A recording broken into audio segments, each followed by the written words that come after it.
Well, as Israel's war against Hamas continues, a Qatar official involved in negotiations said the two sides remain not near a deal as Hamas continues to demand a permanent end to the fighting that they began on October the 7th. In Washington, appeasement of the left in election year has weakened the support from the Biden administration. Of course, this is not the first time that we've seen weakness portrayed by President Biden, which leads to damaging consequences on the world stage.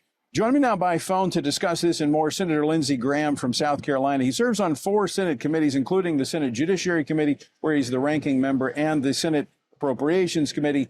And he's, quite frankly, I think one of the most knowledgeable when it comes to foreign policy issues, especially in the Middle East. Senator Graham, welcome back to Washington Watch. Well, thank you. And Tony, thank you for being in Jerusalem and Tel Aviv, wherever you're at in Israel, at a time it really matters. I'm honored to be with you, and I'm honored to call you my friend. Well, Senator, your name has come up a lot of the meetings we've had with governmental leaders. They appreciate your outspoken support for Israel as they increasingly feel like they're alone. A couple of things they've been asking for is clear support from the United States. You've been very critical, and rightfully so, I would add, of President Biden and his equivocation when it comes to America's support of Israel. So 33 Americans were killed during this attack. We tend to forget that.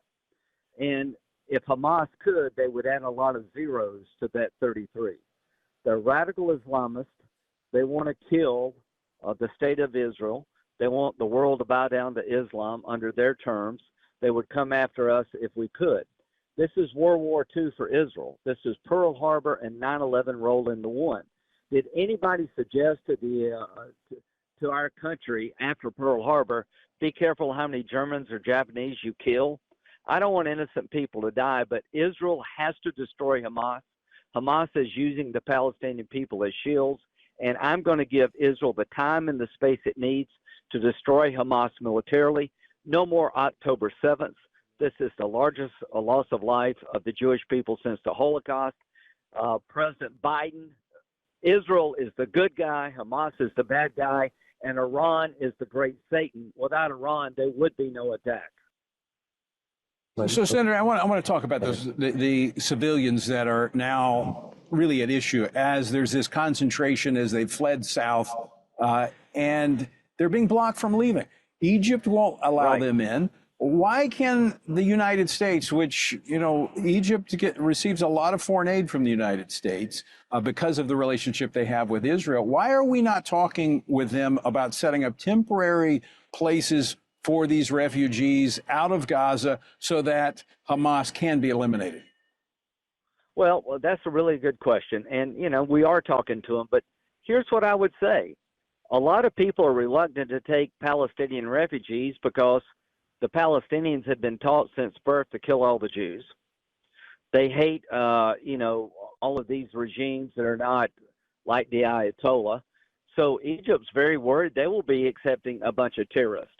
So what we have to do here is try to get Saudi Arabia and Israel to get that normalization deal done, then have Saudi Arabia take over the Palestinian file, de-radicalize the country, change their school system, take the military capability away from Palestinians to attack Israel in the future.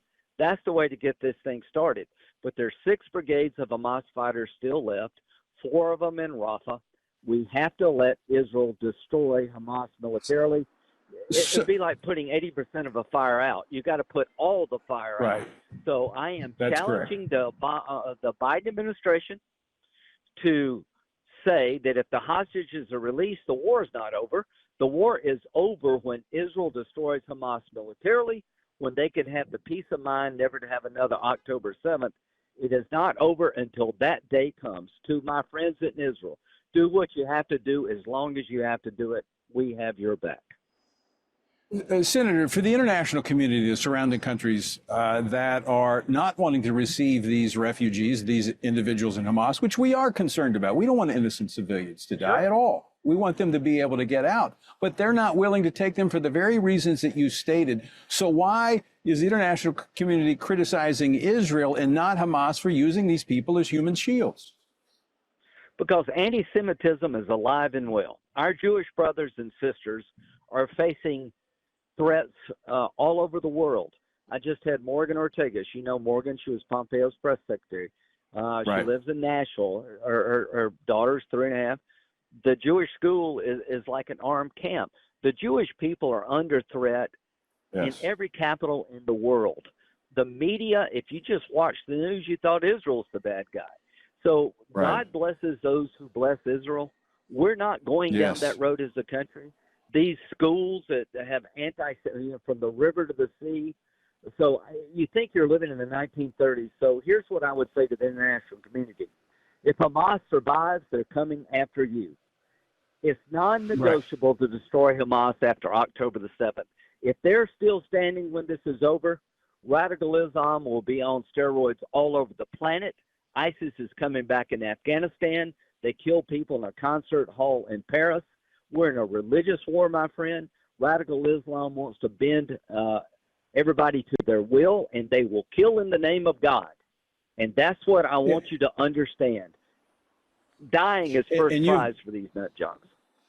And you've been here. You were here right after the attacks. I was down on the Gaza Strip, right there in the corridor where these attacks. I saw the atrocities, unbelievable, unspeakable.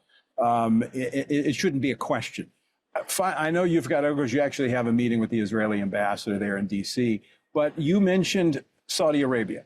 That came up. I met Monday night with the Prime Minister. We had a great meeting with the Prime Minister talking about a number of things. I had an opportunity to pray with the Prime Minister and encourage him.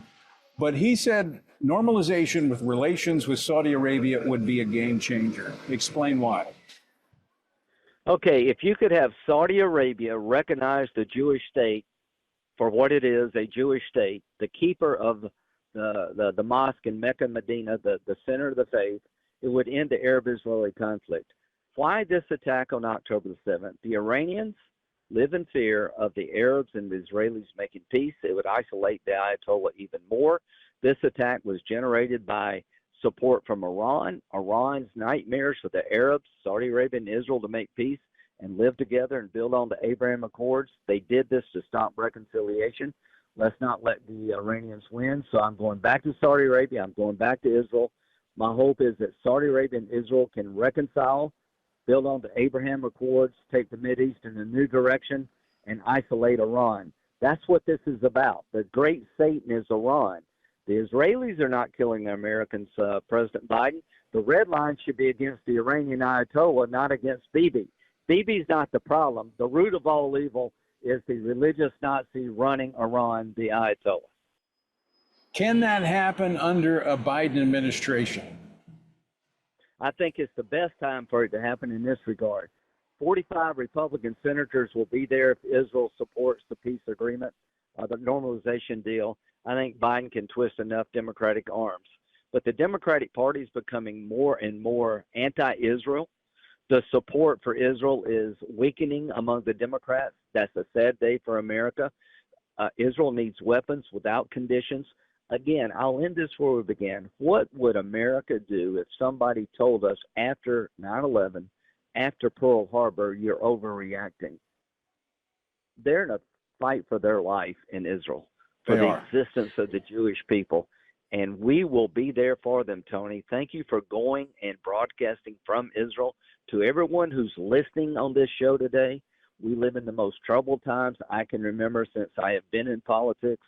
The world is on fire. Russia has invaded Ukraine. China is up to no good all over the planet.